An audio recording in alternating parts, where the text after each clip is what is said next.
I was recently working on some SEO and optimizations for one of our 7-figure clients. And he came to me and said, "Hunter, we can't figure out how to get our ACOS under control and overall scale the brand." And I had a few questions for him. I asked him what his main goals are, what metrics is he's tracking, and he was hyper-focused on ACOS, which for me was a big red flag. And he gave me all the permissions. We went in and took a look at his account, and there was a lot of things that need to be done in terms of optimization that we'll get into a little bit later in this video. But one of the biggest things that I noticed is he was hyper-focused on ACOS, and that's not really the best metric to focus on while you're trying to scale on Amazon. We like to look at TACOS, and TACOS and ACOS are similar but very different metrics to look at, and I'm gonna explain a little bit why. ACOS is a simple concept, and it's the ratio that is your total advertising cost divided by the total advertising sales times 100, which gives you a percentage of how well your advertising is doing. But what that leaves out is your attribution, and not every sale that is a result of your ads is always attributed into your PPC, 1. And 2, you're totally leaving out the almost entire point of running ads is to establish your organic keyword rank and establish organic sales. So if you're only looking at that hyper segmented part of ACOS, you're really failing to see the total picture because these organic sales are a result of your ACOS. So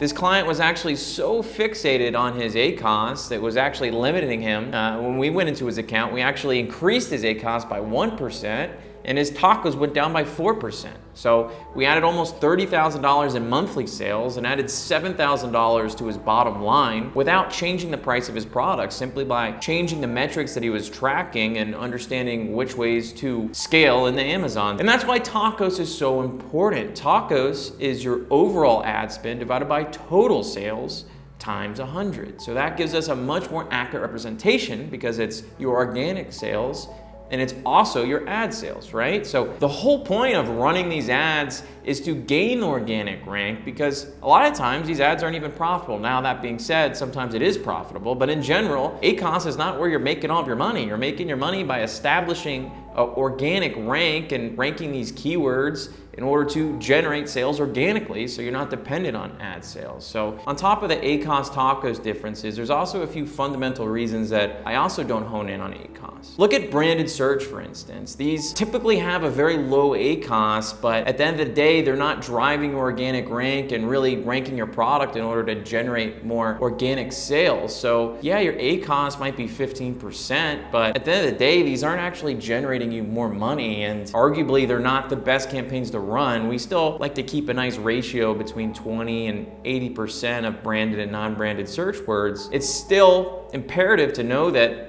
this changes your ACOS, and you really need to segment out the campaigns you're running to understand how they're performing. And that's why naming and nomenclature inside your PPC is so important. It sounds boring, but the way you structure your campaigns in order to be able to view them is critical. And we break them apart into 60-day, 30-day, and 14-day viewpoints, so that way we can understand the KPIs and how things are shifting to make educated decisions that you're really not going to get on a day-to-day granular level. That being said, we're still making granular day-to-day optimizations. It's really important to see how things are moving, but from a macro perspective, you really need to have more data to really make data-driven decisions. And at GigaBrain, that's what we do. I've been scaling my own brands into Amazon since 2021, and with every product comes a whole new set of challenges and opportunities in order to unlock the growth and take the brand to the next level. But I understand what it used to be like. I used to not have all these systems and understand all the information to take the brand to the next level, and that's why I like to spend so much time creating these YouTube videos to help others and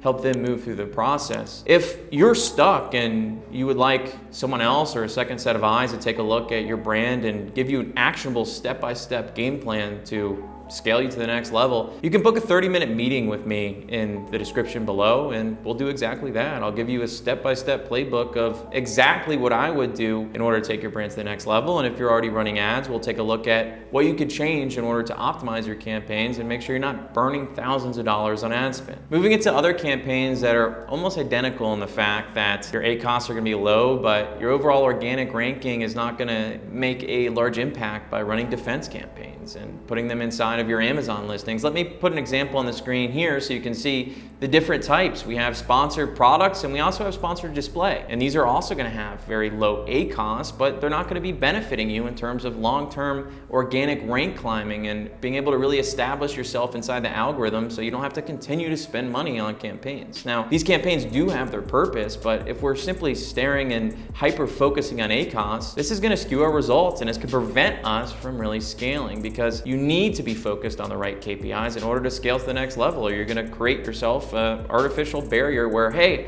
I'm afraid to spend more money on ads because I'm not going to be profitable. But that's not the case. Once you organically scale, and that's the importance of the whole flywheel, you need to have your SEO, you need to have your conversions dialed in, you need to have really every part of your listing dialed in order to scale to $100,000, $200,000, $300,000 a month. But it's really worth it. Once you get all these things dialed in, you have a huge ROI, and having a moat inside of Amazon with reviews and well-indexed listings is very powerful for a multitude of reasons. So here you can see underneath the bullet points, there's a defensive campaign running for Mr. Resin. So although it's the same brand, they're still running defense to make sure other people can't advertise on their listings. And of course, this is going to give them a lower ACOS because this is their own brand and people are already purchasing from the brand.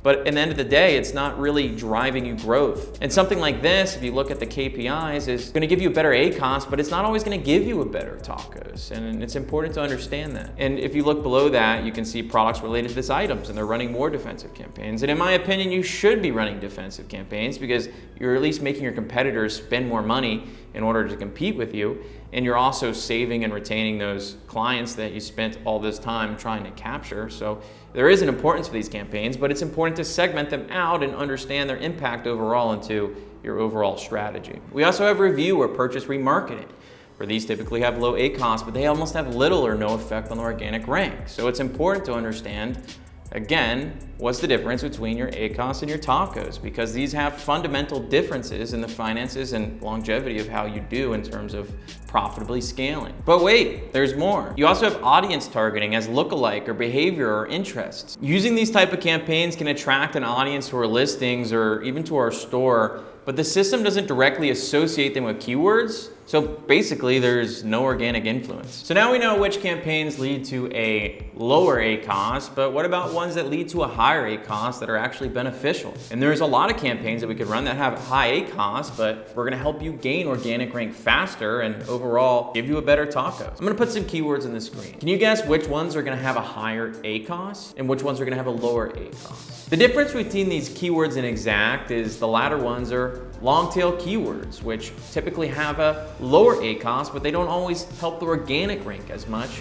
When you're ranking these tape and insulation tape, you're also ranking all of the long tail keywords. You're ranking insulation tape, white insulation tape 3 inches. So although tape itself might be more expensive, you're still ranking all the keywords and you're getting ranking for all the keywords. So it is still important to bid on those exact keywords if the circumstances make sense. Let's imagine a situation where we advertise on the first two and achieve an ACOS, for example, of 40%. You might think this is bad due to the ACOS not being at your target of 25%, but it's not always the case. We're gonna get sales from the high volume keywords and we're gonna make money on them, and we're gonna rank organically, and it's additional income. That's why it's important to take a look at the grand picture about how all the sales are coming to. And that's why you can't focus strictly on ACOS. Let's look at top of search, for instance, where we have a very low ACOS of 15%.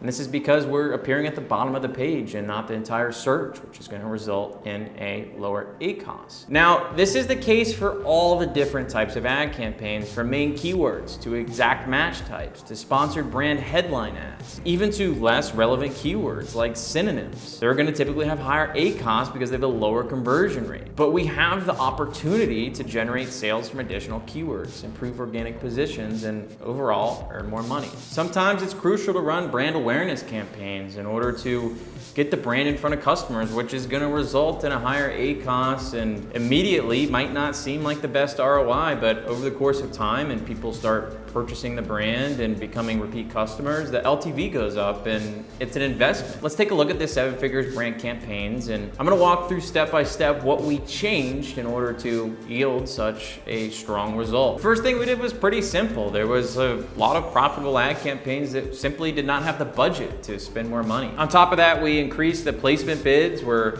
a lot of the campaigns were capped at $20 to $50, which isn't enough to drive the impressions for a full day. Many of the campaigns were bid capped at $20 to $50, which prevented us from spending on profitable campaigns. And on top of that, Amazon encourages more spending, and typically we see better results when we have higher bid caps. Next, we turn off the losers, and the last agency that was running this PPC campaign was not doing a good job. They had a lot of campaigns that were inefficient, and it was leading to a run up in ad spend with little ROI. Next, we optimized the portfolio campaigns and launched auto, category, and broad match type campaigns that boost discovery. On top of that, most of the campaigns for the main product portfolios were only targeting one keyword, an exact match. And in my opinion, that meant that there was little research done on the account. All in all, we increased the conversion by 10.24% to 18.7%. We increased the click-through rate from 0.32 to 0.51%. We lowered the CPC from 1.27 to 1.1. And overall, we brought the TACOS down by 18.5% to 14.5% at the same time of increasing the ACOS by 1%. That's why it's so important to focus on the right metrics while you're scaling into Amazon. And in this instance, it was preventing this brand from going to the next level. If you're an e-commerce brand and you're doing over $20,000 a month, click the link in the description and we can have a one-on-one meeting. We'll all go through the exact steps that we would take to take your brand to the next level. I'll go through your ad accounts, I'll go through your listings and give you a step-by-step strategy to take you to the next level. And you can even implement the changes I tell you yourself. At the end of the day, I simply sell the implementation, and if I provided you some sort of value to help you scale, that makes me happy. And at the end of the day, just like my YouTube, I like to give my information out for free to help other people that were once in my situation take their brands to the next level. Look forward to seeing you in the next video. Here we talk about the best ways to optimize your main images in order to scale.